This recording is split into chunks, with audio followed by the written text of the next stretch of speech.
Hi, this is Lori at the Country Cropper. Today I'm going to show you how to create a background using an embossing folder and an ink pad. If you have a brayer, that would work too. I like to go directly on my embossing folder. I think it gives it a richer look to it. So I'm going to show you how to do this technique, and then I'm just going to share a couple cards with you that I made and the products that I used to complete it. So I'm going to begin by taking my embossing folder and to begin with, I'm going to use the top side of the embossing folder. So I'm going to flip this around. I'm right-handed, so it's easier to swipe this way. And I am going to just simply take my ink pad, and I can dab it up a little bit, but I'm really just gonna like rub this on here, kind of coloring with the ink pad, and make sure I have all areas covered. And then I am going to place my paper on here. So I'm going to put my paper down, center it the best that I can, and then I'm going to close my folder, and you can see the ink through here. I'm going to go off the camera here to run it through my Cuttlebug. So I'm just going to place it between two B plates on my A plate and crank that through.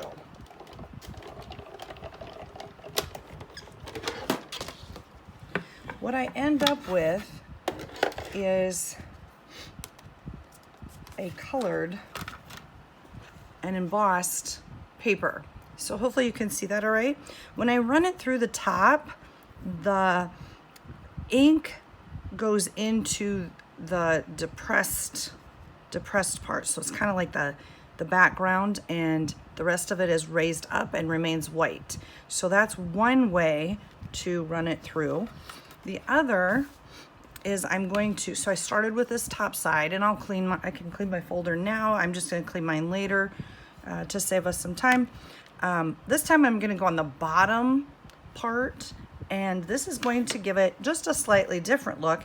Instead of the raised parts being white and the depressed parts being yellow, it's going to be opposite. So the raised part is going to be yellow, the depressed part is going to be white. So I'm going to do the same thing. I'm just going to rub my ink pad on here. Make sure I have it inked up good. And then I am going to place a piece of paper in the middle.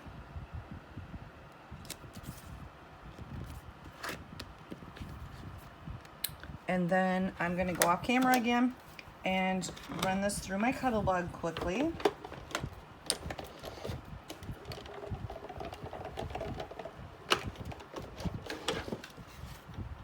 And this might be a little bit hard to see on the camera, but I'll try to hold this up so you can see it. So the difference is, on my first one, the raised part is white, the depressed part is yellow, and on this one, the raised part is still white, but the depressed part is yellow, but it's the opposite design that's popping up. So I guess I kind of said that wrong to begin with. So it's kind of the same, but like here, I think on the flowers, you can probably see it the best. On here, the flowers are raised up in white. On here, the flowers are impressed or depressed in there, and they are yellow. So that would be the easiest way to show you the difference between the two. So I did these the other day. I ran them through, made a couple examples, played around with it a little bit, and this is what I came up with to share with you today. So this one says, "Twinkle, twinkle, little star, do you know how loved you are?" And this one says, "You are loved." So I used the embossed papers, and I put them on, I took yellow cardstock and cut it in half, an 8.5 by 11 size, cut it in half, which made my perfect size card. And then for me, and then I took the paper the white paper I had cut to be 4 by 5 1/4, so that fit on the card with a nice kind of frame around it in the back.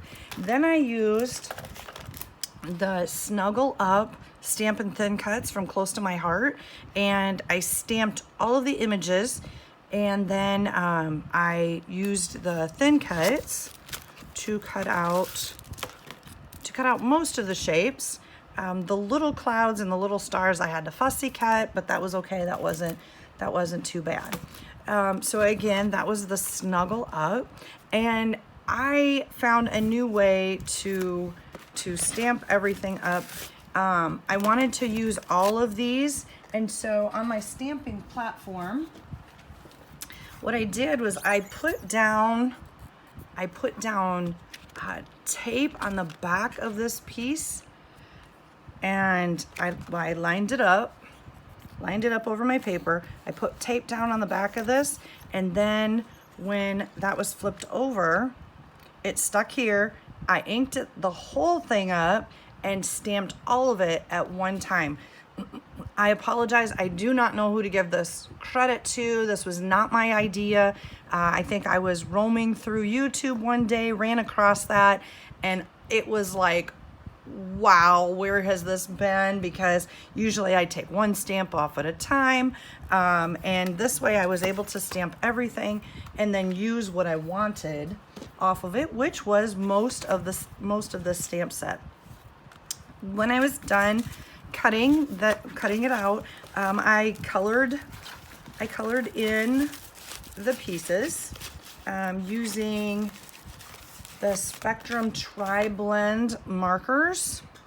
So this one was Citrus Blend. I used this for the stars and the moon, and then I used Ice Gray, the Ice Gray blend for the bunnies. And I apologize, I forgot to grab my blue.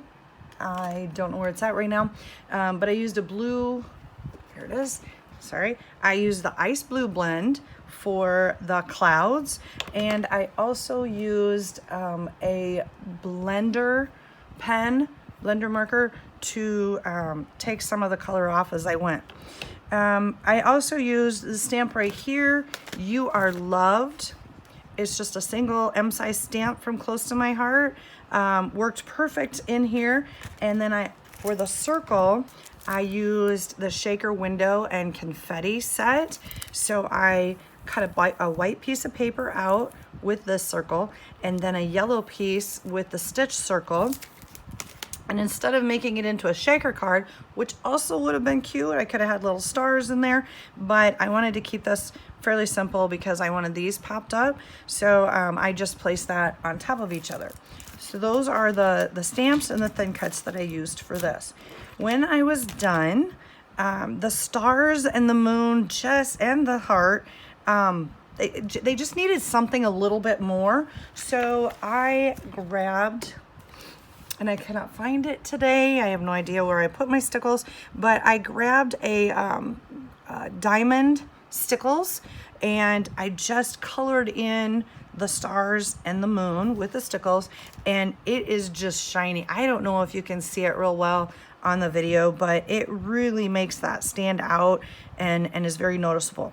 On the words, I fussy cut around them, and then I took a sponge, I inked it up with the lemon ink, and I just sponged around the edges. When I put everything down, I put the circle flat down onto the paper, but everything else, I used 3D foam tape and had it pop up a little bit. So these cards are very dimensional. The embossing folder gives it a little extra pop and a little extra texture to it, and then by placing 3D tape behind everything else, it really made them pop up. So this was basically, I call this the inking up your embossing folder technique. So I hope you learned something new today. If you are interested in any of the products from Close to My Heart, you can go to my webpage at lorysmith.closetomyheart.com. If you have any questions or would like to learn any more about embossing, dry embossing with the embossing folders, I apologize, you can go to my blog at thecountrycropper.blogspot.com. Be sure to follow me, and you're free to ask any questions then on there, and I will answer them. So I will be posting this video on YouTube and on my blog as well. Please give me some feedback. I'd love to hear from you. Have a great day. Thank you.